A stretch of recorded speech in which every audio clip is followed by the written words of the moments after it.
Selamat sore rekan-rekan media. Perkenalkan saya Jessica Simatupang SHMH bersama dengan rekan-rekan saya dari kantor hukum Jesco, yaitu Adina Waban dan Pak Afan CPI. Kami mewakili klien kami, yang dimana klien kami adalah para investor. Sekitar 13 orang klien kami adalah investor yang menginvestasikan uangnya di perusahaan waralaba yang ada di bidang minuman, es krim, yang dimana klien kami dirugikan karena adanya dugaan tindak pidana penggelapan dalam jabatan yang dilakukan oleh saudara RT yang selaku menjadi direktur daripada perusahaan CV tersebut, begitu. Kemudian para investor ini, yang dimana investor ini menjadi klien kami, sampai pada akhirnya merasa dirugikan ini karena memang klien kami tidak pernah mendapatkan laporan keuangan yang pertama setiap bulannya, lalu laporan laba rugi, jadi mungkin lebih ke arah tidak ada keterbukaan. Jadi klien kami merasa kenapa sih ini gitu.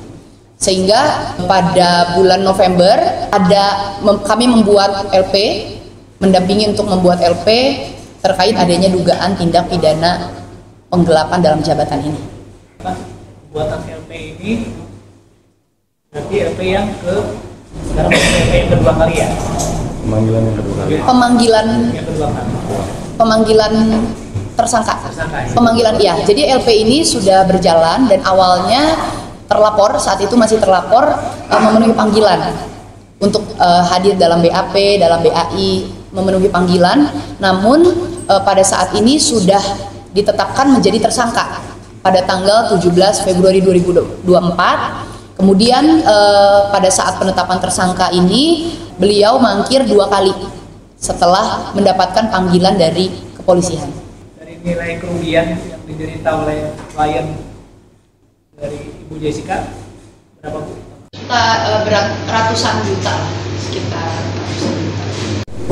Itu di satu CP Bu atau beda-beda CP? Jadi bentuknya adalah CV ini punya CV induk. Nah, CV induk ini bikin lagi akta pendirian CV-CV lain.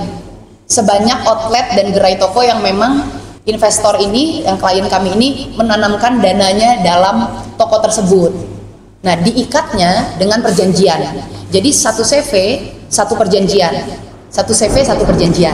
Jadi ada sebanyak 7 perjanjian. Gitu. Kalau dalam perjanjian tersebut apa ada pasal-pasal yang menyatakan jaminan aset atau apa jika terjadi one prestasi? Tidak ada sih. Tidak ada. Perjanjian nggak ada. Klaim itu nggak ada sama sekali. Nggak ada. Tidak ada sama sekali. Tidak ada sama sekali perjanjian. Kalau dari total 13 investor, Betul. itu dalam satu CV atau dalam banyak CV? Jadi bermacam-macam. Jadi gini, kami itu kuasa daripada 13 orang investor. Nah, investor ini nyebar, menanamkan sahamnya di beberapa toko. Jadi bukan dalam 13 orang ini satu toko, ini semua enggak. Jadi gerainya itu kan outletnya ada banyak. Di Kalimantan ada 2, di Jawa Tengah juga ada, di Jawa Timur juga ada. Nah, dari beberapa toko ini, nah klien-klien kami ini, prinsipal ini menanamkan investasi dananya. Misalnya di toko Kalimantan 1 orang, di toko Jawa 5 orang. Nah, dalam satu toko ini artinya ada beberapa orang yang lain, termasuk salah satunya adalah 13 orang investor yang menjadi klien kami. Seperti itu. Ini pada intinya tersangka itu adalah orang pihak kedua dari prinsipal es krim ya. Udah biasa pihak kedua tadi yang CV tersebut sudah mitra, sudah mitranya ke es krim itu atau? Jadi CV tersebut mengajukan brand Ya. perusahaan waralaba, betul, atau franchise gitu kepada PT es krim ini. Nah, begitu dapat untuk mengelola, membuat perusahaan es krim ini kan artinya dalam CV ini dibutuhkan dana nih. Nah, dana inilah yang dimasukkan oleh investor-investor klien kami ini. Jadi contoh misalnya satu toko minimal satu orang naruh saham 5%, artinya 50 juta. Nah, total dalam satu toko ini harus 1 miliar. dan itu memang dituliskan dalam perjanjian kemitraan investasinya. Kalau ini apakah antara klien-klien yang ibu dikuasakan ke ibu dengan si pemilik CP itu sudah lama saling mengenal atau memang orang-orang yang baru saling mengenal? Ada yang udah lama, ada yang memang baru. Karena mungkin teman ke teman ya, diajakin ayo join yuk, ayo join gitu. Dan mungkin memang melihat bahwa franchise dan perusahaan ini tuh kedepannya terus kan memang masih berjalan, lalu mungkin keuntungan dan memang bukan yang franchise es krim yang mungkin harganya tuh hype gitu, mahal gitu, bukan. Tapi ya bisalah merakyat ke semua orang tuh masih bisa untuk mengkonsumsi lah, membeli. Kalau kami sedikit menarik kesimpulan, jadi sebetulnya si pihak CP ini adalah pihak kedua dari prinsipal es krim. Nah, Betul. dia meremarket lagi brand tersebut ke klien-klien dari Bu Jessica ya. Mungkin seperti itu ya, Ya. gambarannya seperti itu. Kalau dilihat dari ringkasnya seperti itu. Betul. Terus sejauh ini apa yang telah dilakukan oleh pihak kepolisian yang bisa ibu lihat terkait dengan kerjasama dengan apa namanya kasus ini gitu? Pihak kepolisian sudah memanggil secara resmi ya, yang kita tahu gitu. Dan memang permasalahannya timbul ketika pada saat BAP beliau hadir memenuhi panggilan, ditanya apa segala macam. Namun memang jadi pertanyaan kami dari kuasa hukum dan para prinsipal, yaitu ketika ditetapkan menjadi tersangka malah tidak hadir gitu. Dan tidak hadirnya tuh sampai sudah 2 kali. Ini pada posisi bahwa sudah 2 kali pemanggilan dan tidak hadir. Seperti itu sih. Kedepannya langkah dari pihak hukum yang akan dilakukan apa? Kalau dari kami sih, kami mau bahwa dengan sudah adanya pemanggilan 2 kali yang mangkir, yang tidak hadir, kami mau kepolisian juga bisa tegas untuk memanggil atau mungkin melakukan upaya penjemputan paksa. Kami pengen ada action yang tegas dari kepolisian. Itu karena ini bukan berbicara kasus yang main-main ya, tapi bicara bahwa uang yang sudah diinvestasikan, yang sudah ditaruh untuk mengelola harusnya menjadi bisnis. Artinya di dalamnya harusnya sudah ada keuntungan gitu. Nah, namun memang belum ada hasil yang baik lah mungkin daripada pengelolaan perusahaan ini gitu. Kalau dari kantor hukum sendiri apa sudah pernah meninjau langsung ke kantor CP tersebut barangkali? Apakah ada kegiatan kerjaan di sana dengan para pekerjanya? Kalau untuk hadir sih kita memang belum pernah datang. Cuman memang kita tahu bahwa di dalamnya ada staf yang bekerja dan memang perusahaan ini ya bergerak gitu, berjalan beroperasional seperti itu sih. Penggelapan ya Bu ya? Dugaan. Paling ke depannya apa sih yang akan ibu tegaskan baik ke hukum ataupun nanti mungkin ada dari pihak tersangka yang melihat acara ini gitu? Ya kami sih mau bisa hadir, tersangka untuk bisa hadir, memenuhi panggilan ya.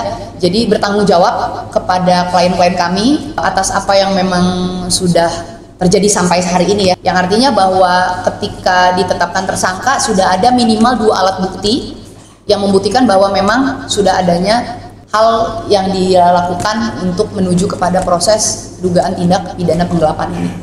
Seperti itu sih.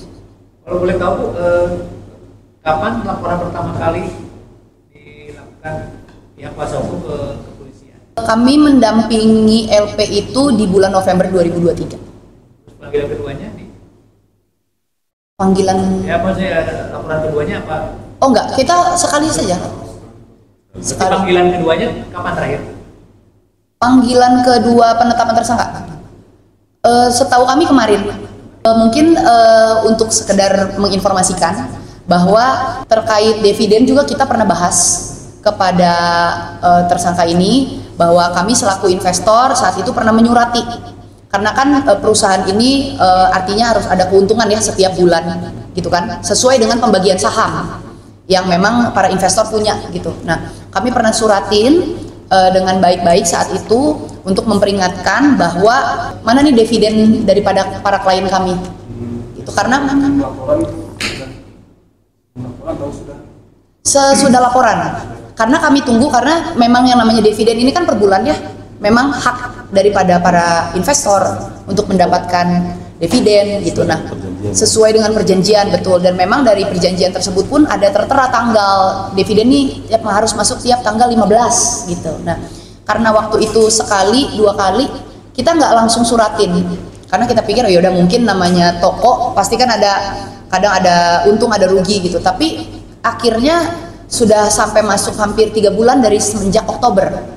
Nah, kami mulai nyuratin terkait dengan dividen awalnya. Itu di bulan Januari. Janjinya dalam surat balasannya kepada kami itu di akhir bulan Januari ya. Mau membayarkan si dividennya. Namun sampai saat sekarang juga belum pernah ada gitu. Jadi dividen ini ada yang sudah dapat, ada yang sama sekali belum pernah dapat gitu. Kalau boleh tahu dari mulai sejak kapan para investor itu menanamkan, kalau boleh disebut ya menanamkan modalnya ya di CP tersebut? Tergantung toko masing-masing sih, namun yang memang ditemukan dalam toko yang dilaporkan dalam perkara yang sedang berjalan di Polres Cimahi ini, memang 2 toko yang ada di Kalimantan, tempat tokonya ya, gerai toko yang ada di Kalimantan itu sekitar Agustus 2023. Apakah emang si investor itu berinvest di tokonya yang itu, apakah memang keinginan investor tersebut atau diatur oleh si pemilik CP ini? Kalau untuk menanamkan saham lebih ke arah kemampuan masing-masing investor. Oh, jadi si investor itu tidak tahu bahwa uangnya itu akan diputarkan di toko mana juga tahu berarti ya? Tahu. Jadi diikatnya dalam perjanjian. Jadi satu investor diikat dalam satu perjanjian satu toko. Nah, dalam perjanjian tersebut ada rincian banyak nama-nama investor lain berikut dengan sahamnya. Jadi kan kalau nggak salah itu para laba estim tersebut itu sekitar satu toko itu 1 miliaran ya. Berarti dalam satu toko itu bisa terdapat beberapa investor ya. Betul. Ada yang difasilitasi, diakomodir oleh si CP ini. Betul. Berarti kan CP ini bertanggung jawab penuh karena dividen itu dari prinsipal itu tidak akan mungkin langsung ke investor, pasti masuk dulu ke si CP ini kan. Betul, ke rekening CP. Sama CP ini baru di-share sesuai dengan persentase modal yang diberikan oleh para investor kan. Nah, kalau boleh tahu berapa nilai investasi yang dijanjikan untuk para investor? Mungkin dia punya nilai investasi dengan 20% per bulan atau 10%. Kalau dividen sesuai sama saham. Misalkan 50 juta itu berapa persen? Kalau 50 juta 5%. Jadi minimal untuk join menjadi investor itu minimal 5% yaitu 50 juta. Berarti tidak ada rate baku ya, misalkan per bulan si CP ini menjanjikan sekian persen? Oh enggak, tidak ada kalau rate baku. Cuman karena memang melihat bahwa pemasukan mungkin ya, pemasukan toko seperti apa kan tergantung juga daripada tempat, daripada bulan tersebut seperti apa. Nah, itu yang jadi permasalahan juga karena laporan keuangan yang tidak jelas sama para klien kami. Transparan. Ya. Nah ini masalah transparan ini yang sampai saat ini kita pertanyakan itu karena dari klien kami nggak mungkin bertanya uang ini kemana kalau ada transparansi. Nah ini yang selalu kita kejar dari mulai awal proses somasi maupun di laporan yang kami kejar adalah pertanggungjawaban keuangan ini kemana. Dan ini yang masih jadi tanda tanya besar bagi kami dan ya upaya yang kami lakukan salah satunya untuk menjawab ini. Ada audit tiap bulan atau gimana? Cara internal perusahaan. Kalau untuk masalah perusahaan lebih ke arah kami tidak mendapatkan sebagai investor ya, kami tidak mendapatkan laporan laba rugi, laporan permodalan awal. Dari awal mereka menginvestkan dananya. Betul. Laporan permodalan awal tuh misalnya dipakai buat beli apa, barang apa gitu untuk ngisi satu toko ini gitu. Kita nggak tahu. Sampai mungkin kepada untuk mengubah satu tempat sampai bentuknya terjadi, bentuk brandnya, marketnya, sampai bentuk daripada perusahaan ini kan artinya harus ada kontraktor ya yang mengerjakan. Nah kita nggak pernah tahu tentang rancangan anggaran biaya. Betul. Dari ke-13 investor ini, berapa orang yang belum menerima dividen sama sekali? Yang belum menerima dividen itu sama sekali mungkin yang Tokonya baru buka ya, yang di daerah Batang. Mungkin sekitar 2-3 orang sih yang belum. Apa selama ini pihak investor sudah pernah diajak berkunjung ke tokonya atau gimana? Kondisinya karena jarak jauh, bukan orang Bandung juga semuanya, jadi bukan di tempat dan kota yang sama. Jadi memang kalau untuk berkunjung langsung kesulitannya memang belum pernah sih. Kita hanya mendapatkan cerita aja. Betul. Keadaannya seperti ini di sana gitu. Jadi ya, Iya betul, kepercayaan. betul. Justru dengan adanya asas kepercayaan inilah makanya berharap bahwa oh ya udah uang saya, uang investor gitu kan berjalan dengan baik lah gitu. Memang untuk mengelola sebuah bisnis. Perjanjian itu berarti hanya perjanjian antara CP itu dengan ini, tidak ada akun notaris atau Tidak ada. yang lebih perkuat gitu. Kalau perjanjian dengan investor tidak ada di bawah, semua di bawah tangan ya. Semua di bawah tangan. Semua di bawah tangan. Jadi hanya perjanjian antara direktur yang mewakili CV dengan para investor. Itu konsep perjanjiannya udah disediakan kan? Ya, dan konsep perjanjian ini memang bukan open discuss ya, bukan dikasih tahu ke kita, tapi memang sudah terplot seperti itu. Jadi tinggal tanda tangan gitu. Sejujurnya sih sebetulnya kalau kamu melihat ya suatu hal tantangan juga sih buat kuasa hukumnya, karena emang ada gap informasinya. Betul. Yang emang harus ditelah benar. Ini kedepannya apa nih langkah-langkah yang memang langkah-langkah strategis untuk masalah ini? Yang penting kan mungkin investor mah akhirnya ujung-ujungnya harus kembali lagi. Nah, kira-kira menyikapi kayak gitu dari pihak kuasa hukum kayak gitu. Kalau dari pihak kuasa hukum ya paling kita pertama tetap menghargai dulu proses dari kepolisian sambil menunggu hasil dari kepolisian seperti apa, baru nanti kita bakal tindak lanjuti dengan kami juga buat semacam mendata kembali aset-aset apa aja sih yang ada dan kira-kira mencukupi nggak untuk kita tempuh jalur perdatanya kalau memungkinkan. Nah, tapi alangkah lebih ininya kita menghargai dulu proses hukum yang sedang berjalan di bidang ini.